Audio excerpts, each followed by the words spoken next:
So a real pleasure to welcome you to this seminar. I'm Sharon Creel, I'm the Director of the Menzies Centre for Health Policy here at the ANU, and one of the things that we thought would be really important to do was to reflect on the recent budget, so the budget from a couple of weeks ago, and really think about it in terms of course, what this means for health policy, and particularly as Paul's the title of his talk around universal health coverage, a very important issue for us here in Australia, a very relevant issue, and certainly that focus on universal health coverage internationally as well. So how does all of that relate when we mix it up with a federal budget? Paul's going to tell us about it. So Paul is the Director of the ANU Centre for Health Stewardship and chairs the Australian Healthcare and Hospitals Association. He's got a huge CV. I'm of course not going to, well, it's not on this, but I know about your background, but I'm not going to read it all out. But really, having played such a prominent role within government, within that policy world, within the academic world as well, he really has so well positioned to understand that connection between sort of the research and policy world, the importance of evidence in the policy making machine sometimes. So it's just brilliant that Paul is able to speak to us about this issue of the budget and health policy, and has come especially from Nowra, where. So what's your role, Holger? I'm seconded to Nowra Hospital as Director of Clinical Services for the Shoalhaven Hospital Group. Yes. A distressed hospital group on the south coast. They're one of the most beautiful parts in the world. Yeah, it's a plug for the hospitals. But really has driven down especially for this, so thank you very much. So over to you, Paul. Okay, well thank you. It's always interesting to have a look at the federal health budget, federal budgets overall, and it's particularly interesting in an election year. Can I just sort of take a little bit of a political leanings reading from the room so I know where I stand? Now look, I know a number of you aren't able to vote, depending on what country you're from and things, but so just if you could vote, just tell me your leanings. Those who would support Hillary Clinton, Bernie Sanders. Interesting. Okay, and turning to Asia. Someone out, Paul? Jokowi. Who would vote for Jokowi in Indonesia? Duarte, Philippines. Okay, I think that's a good flavour of things. Just one last question. Who thinks US politics, electoral politics, is more interesting than in Australia?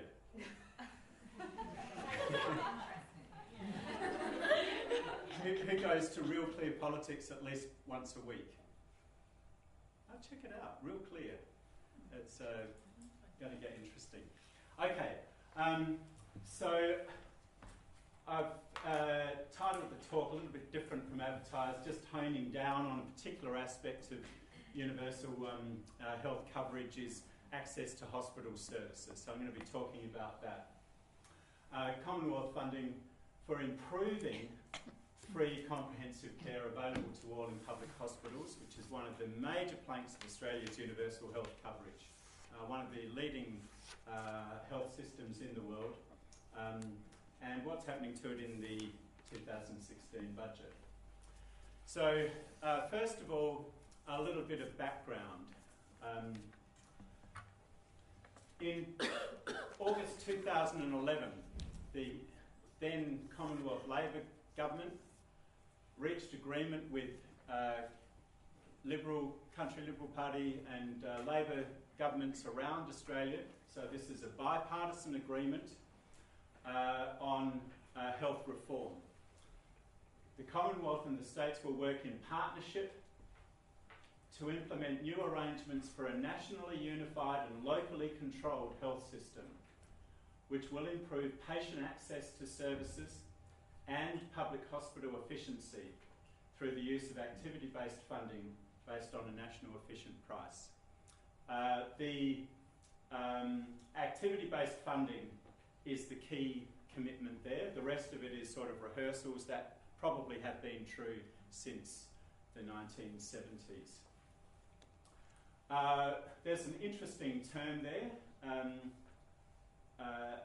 efficient growth. So efficient growth of public hospital funding is a complex term, and there's a few different components of growth. Some of them are not to do with efficiency, some are to do with demographics. So there is no contention the Commonwealth has been funding its share of hospital funding based on population growth. It's also been funding its share of hospital growth based on ageing. You know, older people receive more services than younger people. What this agreement did was also include growth over and above CPI, population growth and ageing, for health service improvement. So what does the health service improvement component include? It includes provision of effective care from existing technologies to a growing proportion of people who will benefit from it. Now that's very important in a country where, say for example, nationally 10 years ago we audited what proportion of people got beta blockers if they had heart failure. And the generally agreed consensus is it should be around 80%. It was around 17% in Australia. What proportion of people should get angioplasty or thrombolysis if they have a myocardial infarction? Well, you know, whatever you think that proportion should be, probably around 60-70% if the vessel is reachable or thrombolysable without other risk factors. And there's been a major effort to increase the proportion of people who get those services. So that's provision of effective care from existing technologies to an increasing proportion of those who will benefit. Secondly, improved quality of care. Those of you with long memories will recognise that that first one is actually a component of quality care, but quality care more broadly. And increased safety. So health service improvement includes increasing the safety of our hospitals, and it's a major cause of death and morbidity is unsafe practices in hospitals, as well as the provision of new technological developments. So that's a third factor of health service improvement as we get new machines, new drug therapy, new operations, new care pathways. The one that I've left out there, and I was hoping my colleague John Goss from University of Canberra, a distinguished health economist, would be able to attend. The one we've left out there is increasing chronic disease rates. John's analysis is that that's actually not much of a factor for health service growth in the near term. It may be in the longer term as technological innovation comes online. It is certainly related to ageing. But until I read his analysis, I would have had increasing rates of chronic disease up there, but he's convinced me that it's probably covered in ageing and the other ones that I've got there. He's got a staff meeting, so he couldn't come. So that's what they did. Why did the states agree to this? Because the Commonwealth was putting some money on the table. In recognition of the implementation by the states of these reforms, the Commonwealth will provide at least an additional $16.4 billion in growth funding between 2014-15 and 2019-20 through meeting 45% of efficient growth between 2014-15 and that should be 19-20. Sorry, no, that's correct. through meeting 45% of efficient growth between 14-15 and 16-17, and increasing to 50% of efficient growth from 2017-18 onwards. The 16.4 billion is 2011 dollars and relates to the period up until 2019-20.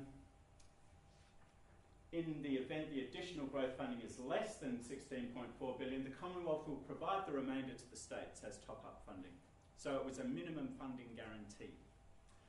Now, we're going to focus for pretty much the rest of the talk on the middle dot point. So that's the context for it. I'm kind of hoping that around now you'll go, oh look, I've heard a lot of this before. Yeah, those years and those numbers kind of jump around in my mind, and I have trouble getting them fixed, and I'm a bit worried that I'm being diddled, or I'm being, you know, I'm a work at the university, or I have an interest in health policy, or I work in the government, and I still have trouble fixing these numbers. I think they're difficult, and so I'm going to try and disentangle them for you today. I'm not going to be saying anything new. There's no profound analysis coming, but I think we will try and make it real clear what's going on. So, coming forward now to the first Abbott hockey budget. 2014-15 budget retained the Commonwealth commitment in the Health Reform Agreement until 2016-17. So that's the 45% of efficient growth at the same costings that the COAG 2011 agreement had through until June 30th, 2017. From 2017-18, it included only funding for population growth and ageing, but not for the health service improvement components. So we'll see a graph for that in a moment, but they just took the growth funding for the health system from the Commonwealth, went over a cliff in the 2014 budget. They also ended the Commonwealth's commitment to activity-based funding. I'll talk about that after we've had a look through the numbers. Okay, so this is from the 2014 budget overview. If you're interested in the sources, Link Thurek, who's sitting up in the top left from my perspective, is working at the Australian Healthcare and Hospitals Association, and provided some sources which are attached to this slide in the notes. So you can see what has happened in the budget. Up until 2016, the old spending arrangements and the new spending arrangements are pretty much the same. There's very slight divergence coming in 2016-17. From there, the population growth and ageing components continue, but the health service improvement component does not. Now, this was a part of an $80 billion savings package combined with education, and the graph is a bit hard to read. So here's the actual numbers from Treasury in response to a question from Penny Wong. Those of you who've been around for a bit, you know Penny Wong's made an enormous impact on Senate estimates. And I would have to say farewell to Bronwyn Bishop at this seminar. Bronwyn, I think, has had two major roles to draw attention to. The first is her role in Senate estimates. Who thinks, in opposition, Bronwyn Bishop was better at estimates than Penny Wong? A lot of people do. She's pretty good. And the other thing that she did, we'll come to a bit later. So, here we have the savings, and we're going to focus on the 4 years of the 2016 budget. So the forward estimates period, the published spending estimates from the government in each budget cover the next 4 years. The 4 years of this year's budget, which you might remember as the topic of this talk, come on, get onto it, Paul, are this period here. So the savings from the health budget in the 2014 budget were 4, 5, 6, 7 billion, and a little bit. They're estimates, so we're going to work in billions. Okay. What did the 2016 budget include? It included the COAG agreement from the 1st of April 2016. That agreement says leaders agreed a heads of agreement for not very well drafted, is it? Who's from the who has ever worked in the Commonwealth Public Service? You would never have said it like that, would you? Certainly not. To a heads of agreement. For public hospitals funding from 1st of July 2017 to the 30th of June 2020, so that's that 4-year period, ahead of consideration of longer term arrangements. This will see the Commonwealth providing an estimated additional 2.9 billion in funding for public hospital services. So that's 2.9 billion. Remember that there was always a commitment to the 2016-17 year. So this 2.9 billion covers the 3 years, 2017-18, 18-19 and 19-20. Now, they also, instead of it being a minimum funding guarantee, which it was under the reform agreement, have turned it around so that it's capped at 6.5% a year. So it's a capped maximum. The Commonwealth doesn't have to pay it out if the growth in expenditure and activity is not met. And then the Commonwealth again agreed to activity-based funding. So if the activity is not met, then the 6.5 might not be met. In fact, can you get, over 4 years, can you get line ball 6.5%? It's hard. Somebody's going to win and somebody's going to lose. So if it's less, the Commonwealth wins because they don't have to pay out. If it's more activity, the states are going to have to fund it.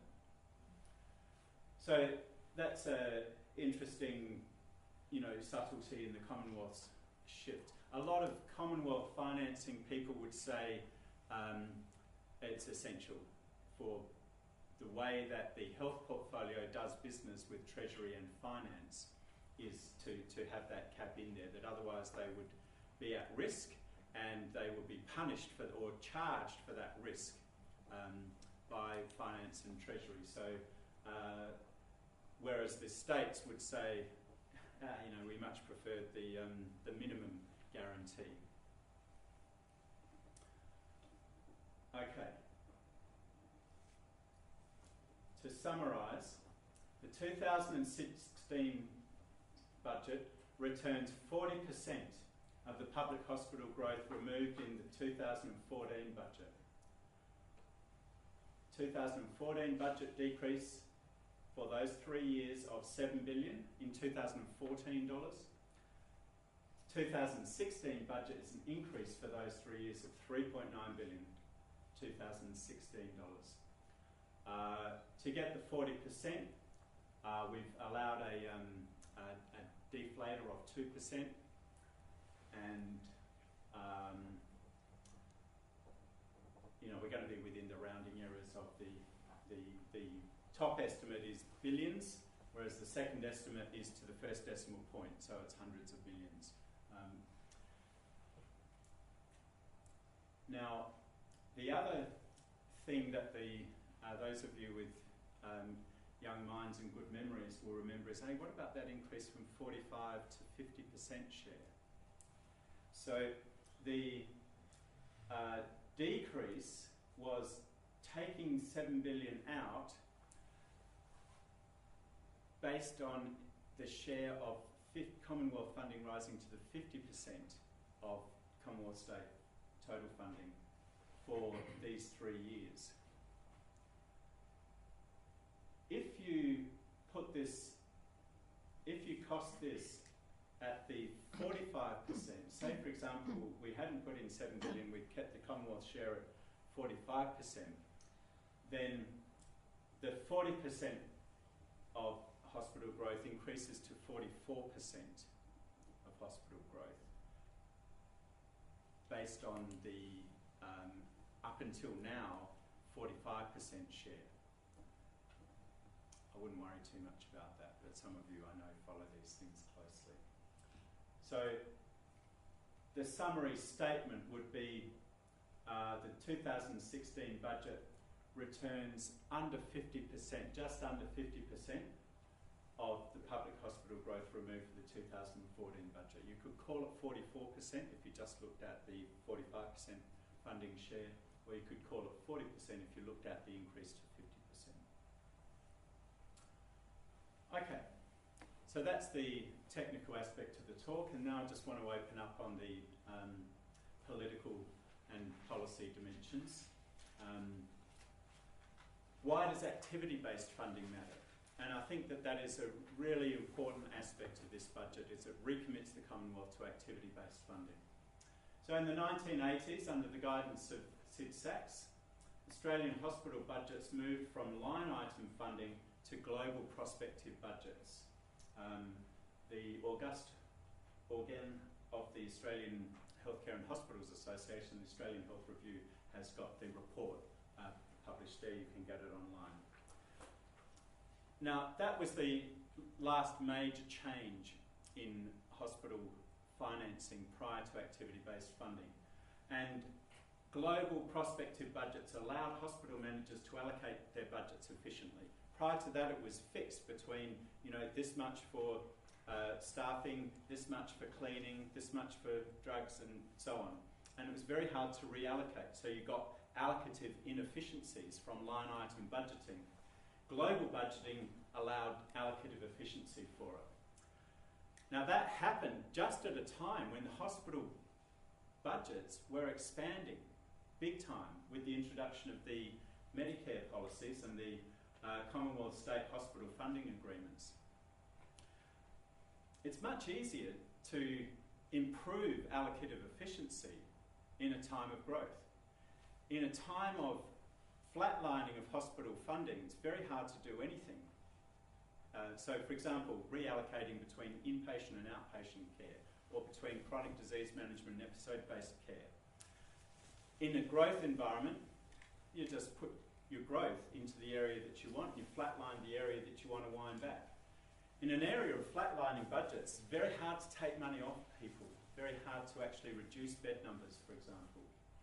So that expanding Commonwealth funding allowed great strides in allocative efficiency. As Commonwealth growth in hospital funding slowed in the 1990s, as the Medicare system came to some maturity, managers limited the number of elective procedures to be performed each year as a way of staying within budget. If there was demand for more procedures than was budgeted for, a waiting list built up. So I don't think hospital managers used waiting lists as a way of controlling the budget. A lot of people say that, but I don't think it's correct. I think that what we have here is you have waiting list build-up as an unintended consequence of prospective global budgets in a time of low budget growth, low hospital financing growth. So we didn't see this problem in the first decade of Medicare when we had expanding hospital growth, but it became a major political issue, major hospital management issue from the mid-1990s on. So then we had the development of activity-based funding, DRG funding in the 1990s, first implemented in Victoria, since adopted by most state hospital systems, and now for the second time agreed between the Commonwealth and the states. Health systems that fund hospitals with retrospective activity-based funding, so ones that say, well, how much have you done? Oh, you've done this many operations, had this many admissions, we'll shell out this amount of dollars based retrospectively on what you did. They're much less prone to excessive waits for elective surgery. There's a much bigger story here. There's a lot of other things that change within that, and I just want to focus on this one because it's an election year. So why are they less prone to excessive waits? Because if there is a waiting list, your hospital management can provide extra operations to clear the wait list. They provide extra operations, they get paid more money for the work that they've done. We're doing that at now Shellhaven Hospital right now. We've just put on 10 additional operating lists before the 30th of June because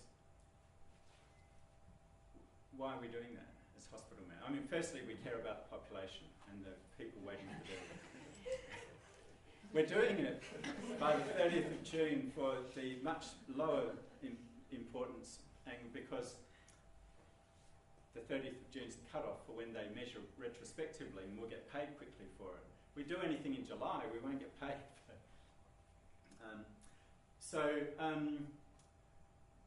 You can see if you've got retrospective activity-based funding, you just plan to clear your lists. Now this can be seen in insurance-based systems. There's no wait time really in the private health insurance system in Australia. It's probably not any more expensive than the public system. The social insurance-based German healthcare system, which is probably at least as egalitarian as Australia's universal health insurance arrangements.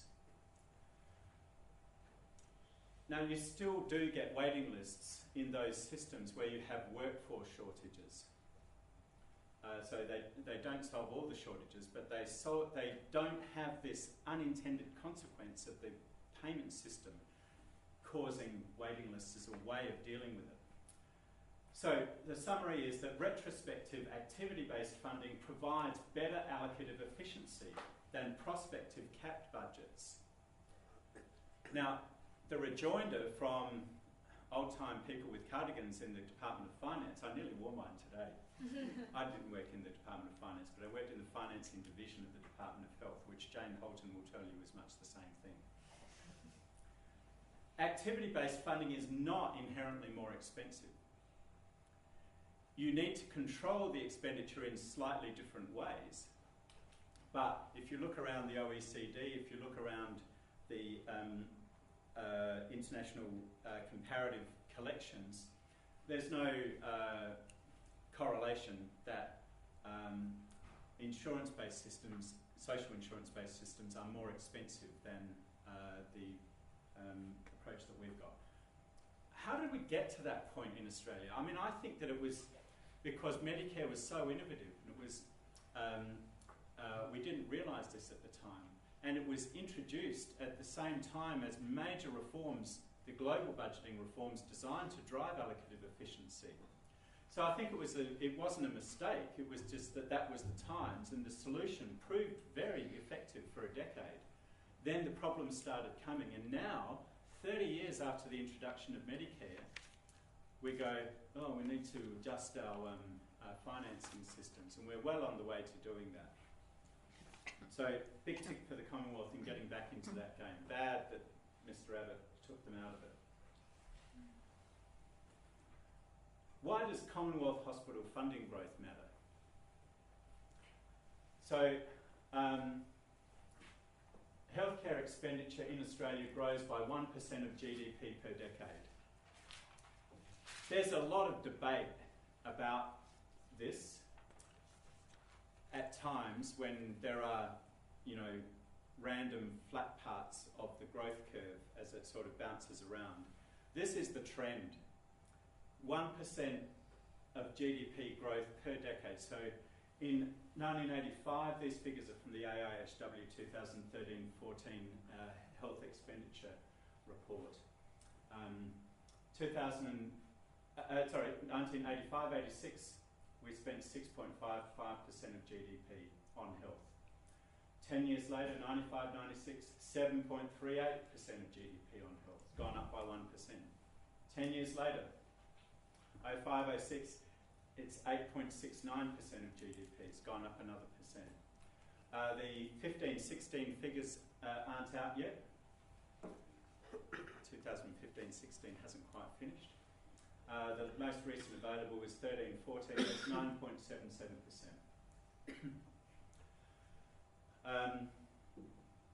What does that actually mean in dollars? There are the dollars in constant prices in the...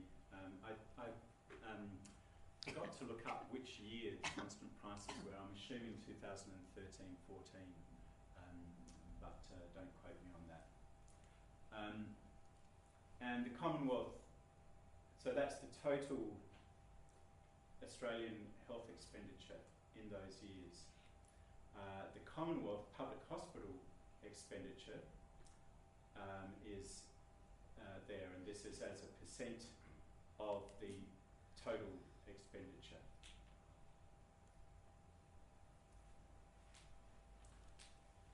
So the argument goes something like this. If expenditure growth is not provided by the government, it will occur through private expenditure.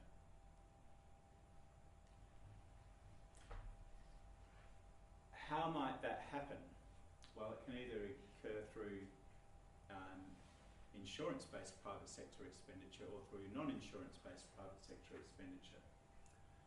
Unregulated private expenditure is prone to various moral hazards, particularly supplier-induced demand, so through unnecessary treatments, and inequality, i.e. those who get the people who get the healthcare are those who can afford it. If you can't afford it, you don't get it if it's unregulated private expenditure. So we don't like to see too much growth through unregulated private expenditure. So turning to regulated private expenditure, e.g. private health insurance, it can in principle fill the gap. And I actually think that given the fiscal discourse in Australia and the willingness of the public to vote for parties that promise to minimise the tax take, it's probably very important that we look at ways of finding the growth for health expenditure other than through tax revenue. Now, you can do that through social insurance schemes where you regulate a requirement to pay. It gets it off the government books, but it is still a social insurance scheme. Or you can say, well, we're just going to regulate the private insurance sector. Now, so in principle, I think there's a long way that we can go doing that. I have no ideological objection to it, and I think it's probably very important to explore. But in practice, it's going to require extensive re-regulation from where we are now. It won't happen in the current regulatory framework. If the government squeezes healthcare expenditure, it will not go up through private insurance on the current regulatory settings. I won't go into why, but it's not designed for it, but B, there's a number of features which tend to have it in decline rather than increase. So that will push the increase in expenditure toward non-insurance based expenditure, toward out-of-pocket costs. Well, why is that a bad thing? Again, it's not necessarily a bad thing in principle, but in practice, at this point in history, Australia already has one of the highest out-of-pocket costs for healthcare in the world, US accepted. And it is causing inequitable access to healthcare in Australia. So this is a unintended consequence of out-of-pocket costs, is that it causes this inequality in access to people who don't use. If you have a system where there are no out-of-pocket costs, then you could probably improve the allocative efficiency of that health system by introducing out-of-pocket costs in a judicious way. I don't think there's any scope for doing that in Australia at the moment because of how our current system is working. The best studies on this are the Commonwealth Fund comparative studies, to which I contribute. Okay. So that just takes us back to if the government doesn't provide a continuation of its share of the growth funding, we're going to get dysfunction. Either, well, you can do it by having big debate and re-regulating private health insurance. But what's going to happen is it will probably fall to out-of-pocket costs, and that will increase an already dysfunctional component of the Australian system.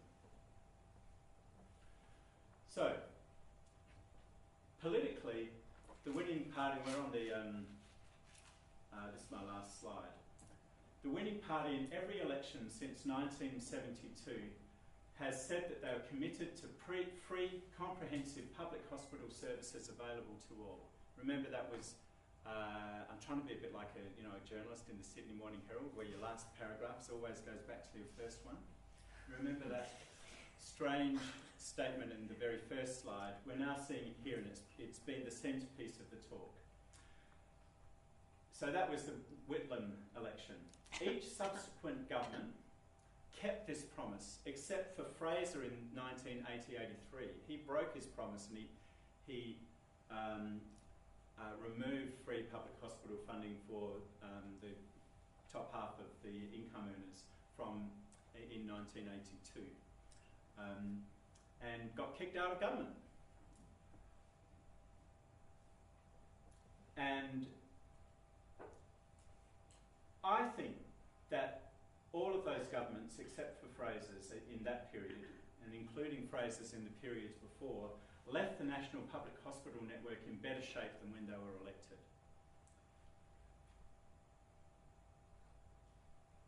So the Liberal Party in 1982 moved away from this statement, moved away from their commitment to free, comprehensive public health hospital services available to all. And they stayed in opposition until they changed it back. They changed it back in front of the 1996 election where John Howard beat Paul Keating. And it was changed at the Liberal Party conference prior to that election, and it was moved by Bronwyn Bishop. So thank you, Bronwyn, and goodbye. The Abbott hockey budgets of 2014, and then it persisted in the 2015 budget, would have seen this progress in the National Public Hospital Network halted from 2017. Now, that doesn't mean that the hospital network would have started falling apart. What it would have meant, and remember, Abbott was pressing the states, it's your problem, you fix it. How do the states fix it? Well, they have limited capacity to raise taxes, given the structure of the Australian Federation. Those of you who closely follow my column in the Australian Health Advocate with the AHHA will know I rail on about this every second or third edition. But the states can raise plenty of revenue from the hospitals. Just whack on a charge. Start with the gold coin donation at emergency departments. Move on to sub-$100 contributions to elective surgery. How long do you think it would have taken the state governments to come up with ways of raising that money and blaming it on the Commonwealth? I tell you, they've all got plans in their back pocket. The states will be able to run their public hospital networks. They won't be able to do it for free without Commonwealth fiscal assistance. So, how does the Turnbull Government perform? Well, the 2016 budget allows for some improvement momentum to continue. I think that it's the deal, the 2011 deal, for efficient growth of the health system was probably about bare bones. If you look around the hospital system at the moment, I don't think that it's overfunded. The growth rates on it I don't think are too high. I think that growth was about the minimum that the Commonwealth could agree to and make the claim that it was efficient growth. I think that the Commonwealth contribution to growth, the 3 billion or 2.9 billion over the 3 years from 17-18 on, is inefficient. It's below that required for efficient growth. So we're going to see inefficiencies creeping into our public hospital network through underfunding of the growth of health service improvement that is required. Nevertheless, I think it may, so that's from a policy point of view. From a political point of view, I think it probably has effectively neutralised health as a negative issue for the coalition at the July 2nd election. Arguing about the optimum rate of growth for continuing to improve allocative efficiency and do all that, it's a technical argument. So we're never going to get it onto the agenda for the election. If the opposition manages to get health onto the election issue agenda, then I think the freeze in general practice payments through the MBS could get a bit of a run as a political issue. I think the hospital funding, it's unlikely to get a run. So I think what we've seen here is very astute and adroit health portfolio management from Susan Lay. She's managed to extract $3 billion from Treasury, never easy. She's cut a deal with the states at less than half what she took away from them, so finance will be happy. There's no reform in it. They've come back to the party on activity-based funding, and they've got a promise to work through a reform agenda in this next term, in the second Turnbull Government. I doubt whether we'll see any detail about that in the election campaign, but if they don't get it right, they could easily mess up at the next election. So the stage is set for an interesting health policy debate in the next election, in the next term, probably set for a sidelining of health in this term. We'll see how we go. The AHHA, of course, will be flying the flag along with all the other health lobbyists trying to get a run. Australian Catholic Healthcare. Any other lobby groups in the room? Where are you all from? Consumers Health Forum. Consumers Health Forum? Public Health Association. Same. So we'll be trying to get a run, but we might look at things other than the complexities of hospital funding agreements. So a bit of a damp squib of a talk. If you came today thinking, this is going to be a big election issue, I consider judgment is be surprised if it does, but I hope it was interesting for you. Thank you. Oh, brilliant. I've learnt loads. Actually, I don't quite understand all of the hospital side of things, so there's a lot of learning there. I can actually see how you can make this a very important election issue, but I'm going to come back to that depending on the discussion we have. So open to comments, questions from the floor. I just had an overview one, just as an ordinary person in Australia who is old enough to have seen Medicare come in. A big issue that it would never work, and eventually it became a sacred cow now that people didn't want to change. And then the ordinary person sees every year one of those Commonwealth state brouhaha discussions going. And it seems so ridiculous because there's a lot of effort, costs a lot of money each time, and they keep talking about the same things. So that 2011 COEX thing, where they went for bipartisanship, I remember it being fantastic. They managed to get over it. Now, why did it collapse? Why did you go back to all this fiddling on the margin here and there, and because there is an election? And dropping the agreement. I'll tell you why I think it was.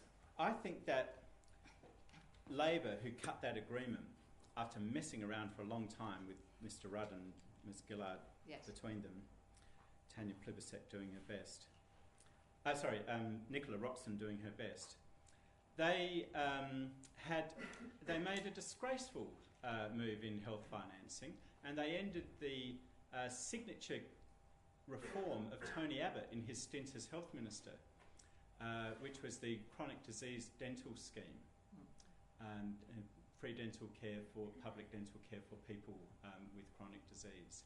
It was wanton destruction of one of the more important growths in the Medicare benefit schedule. And I think that Abbott got in, and I think he got his comeuppance back. I think he always intended to come back with some sort of growth strategy. I think he knew full well that you can't win an election with flatlining growth, because that's what he did in the prior election, in the 1993 election. Remember, he placed Senator Patterson as health minister, slapped the funding down for hospital improvement on the table in the last of the 5-year funding agreements, and neutralised health as a political issue. He knew the politics of it. So I think it was just petulance myself. Thank you. Hand here, and do you? Could I ask about before actually election? It seems already healthcare kind of like a funding issue has been kind of deeply discussed, and already it seems like a government is going to decide to introduce the proper the recommendation to get into the private healthcare cover. So if you don't get the private healthcare cover, you have to pay 20% or so when you're just admitted to the hospital. So that seems kind of happening way before the election, and is it kind of decided in the 2014 budget discussion, or like was it? There have been. We have public health insurance. You don't need private health insurance. So people, as a population group, are tending to drop it because they've got double insurance. It's like, you've already got NRMA insurance on your car. Do you need that QBE policy as well? Well, so there's a tendency to drop private health insurance cover. So every few years there are efforts to prop it back up.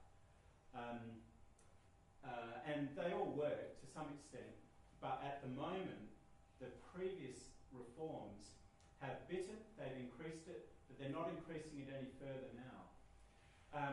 It's a general political nostrum that you don't talk private health insurance reform in an election year, or certainly in an election campaign.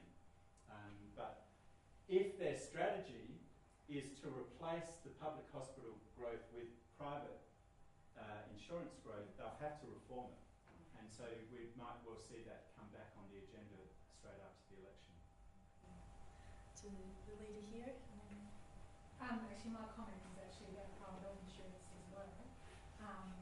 The health minister has set up a review of private health insurance, and had done this big consultation process. And of course, we were anticipating that there was something in the budget in relation to private health insurance, and there's very little. There's a process reform committee that they're setting up. So I absolutely agree that it's going to be on the agenda for the next Parliament, partly because of what you were saying about the need for private health. Well, that there is a role potentially for private health insurance in helping with the funding gap, but also because of that images of reform that's being generated by the health minister, and there's anticipation that something will come out of it. So it's really just a comment, because I was going to ask about that too. Yeah, look, part of me's got great sympathy with the Europeans. Any European analyst would look at our percent GDP that's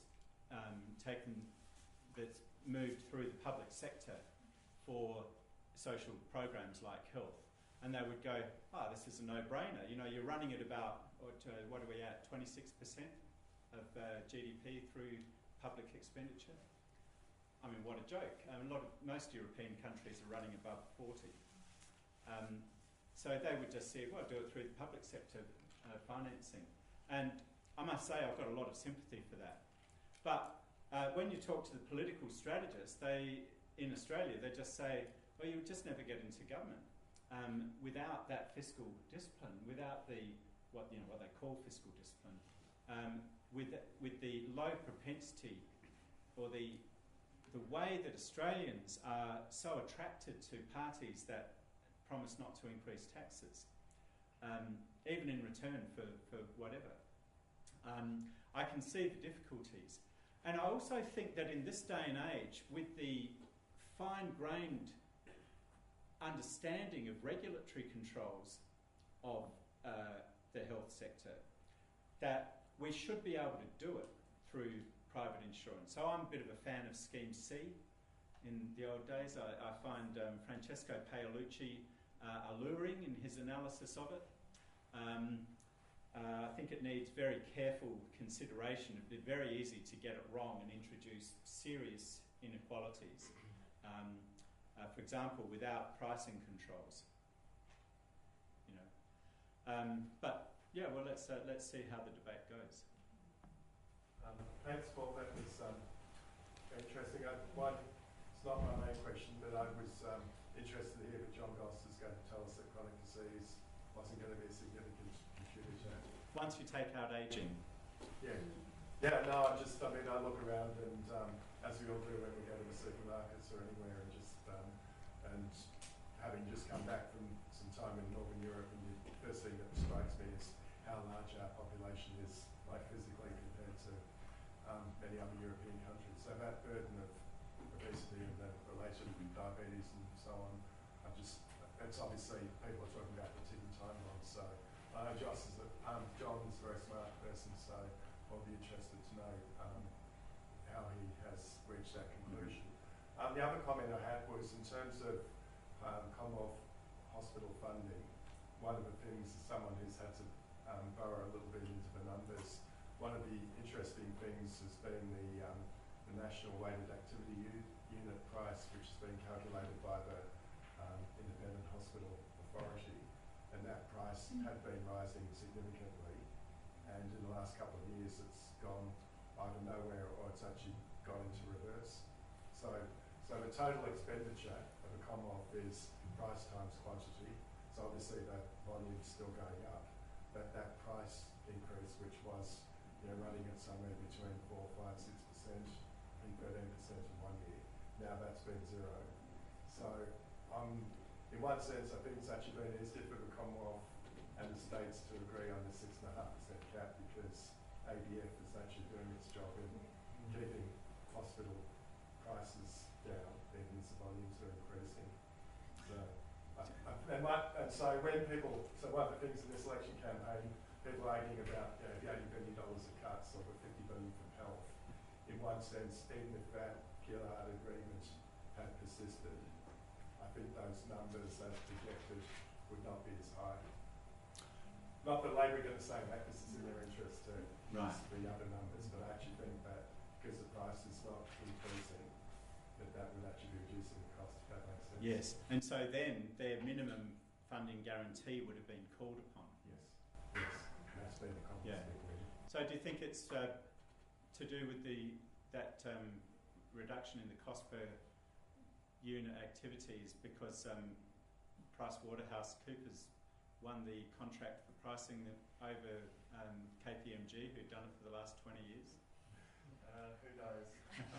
I think what Stephen Duckett and Grattan Institution, all of that. The thing that's even within our own members, even though we provide top quality care for most institutions, just the reality is the variation in hospital costs and the way that things are done. There is huge variation across public and private, and obviously there may be reasons why it's really expensive in one hospital to do something, but quite often it's a matter of once you actually develop that data, the people at the most expensive end are going to look pretty hard and work out why they're up there. At this point, I might just ask Link if you've got any comments to make. Well, as you say, who knows? But I guess the economist in me really thinks about the importance of transparency in costs. And as you shine a light, particularly on the variability in cost of hospital services, it does introduce a very visible external pressure to look at the way hospital services are delivered and try and achieve efficiencies in that way. But it's a complex mix. It's price, quality, but also complexity of volume of services being provided. There's a lot of Paul, can I just want to pick up on your last bullet point and saying, you know, so health neutralised as a negative issue. So I would quarrel with that to an extent of the aspect of health that you've been speaking about has perhaps been neutralised as a negative issue, and you pointed towards the freeze, the GP rebate freeze. There's also been cuts in some of the flexible funds, the flexible health funds. So whilst it wasn't, this budget wasn't the sort of the killer of the sort of 2014, as it were, from a broad health perspective. Do you want to reflect a little bit on, because you know the spectrum of healthcare from hospital through to primary healthcare. Do you want to reflect just a little bit on those interconnections? Sure. So first of all, I mean, I probably shouldn't have been quite so bold, and I probably should have said effectively neutralise public hospital funding as a negative issue. I guess I feel the rest of the health funding issues are kind of in balance. So there's a review of the Medicare benefits schedule, particularly looking for items to take out, which is going extremely slowly, but has got the AMA closely engaged and exercised about it. So, they're working with the government on that, although how they work with the government is by slowing the process down incredibly. On the chronic disease management, I think again, a bit slower than a lot of us would have liked, but the National Chronic Disease Draft Framework that came out last week is pretty good. I was kind of hoping there'd be more of a package for it than there was, where they've got some pilot schemes that 10 or so Medicare locals can apply for, but I think that's not going to be a negative for them. Dental, I think the villains in the piece are the Greens. No one's really going to think about that much. Public health, public health narrowly defined. Again, hard to see it getting up unless we get a few Zika cases here. That's just around the place. I think this was the big unsolved issue, the last big issue to solve, to neutralise health. So, but I do take your point. There are other things that could come out of the box. I think if there's a scandal, if there's a health-related scandal of any size and the spotlight comes onto health, there's a number of things that could be got running. And I think the GP payments is probably going to be the first out of the stocks then, and other things from there, pharmaceutical costs, pathology, co-payments. There's quite a bit that could get going if it has its day in the sun. We need a scandal. Yeah. Well, it's about controlling the political agenda, and I think that this controls the political agenda and neutralises health. If they lose control of the agenda and start having to discuss some of that fine-grained stuff in health, it'd be interesting. So last Did we have one from up the back from public health? No, I was Sorry. having been a student of yours, I think you got in my head too much for this. Maybe you're just clicking your I'm keeping an eye out for an opportunity to jump on the things that we think are important and not getting a spotlight, particularly social determinants of health issues. But I tend to agree that they have tried to neutralise and done a good job at neutralising a lot of the real issues. And it may well be that public health and the Public Health Association is the the left field where we do get a spotlight on health. There will be a spotlight on health for 2 or 3 days in the election campaign. There always is, and you never know, it might get out of the box then. Great to hear the Public Health Association being referred to as left field. Excellent. So last comment or question. Influence of previous students, of course. Kristen, I was just kind of wondering about activity-based funding of the hospital. Is there proper guide? Certainly in the public hospital, I can see there are ways, for example, surgical operations getting an everyday blood to be taken, which is completely unnecessary, but it seems there is no guide for this one. For example, to limit the blood phlebotomy to be taken, one in 3 days rather than. So there is no guide for this one. Or like, for example, in cardiology, okay, this patient has a private health insurance, go ahead for the angiogram, electrophysiology straight away, but that's Medicare, well, sometime. So it seems like there is no clear-cut guide that government said, look, for this type of patient, we'll do this kind of like procedures or investigation is proper. In private sectors, there seems kind of much more regulations, but in public hospitals, it seems a little bit mess. Is there any proper guide, though, to just estimate which is reasonable for that based funding?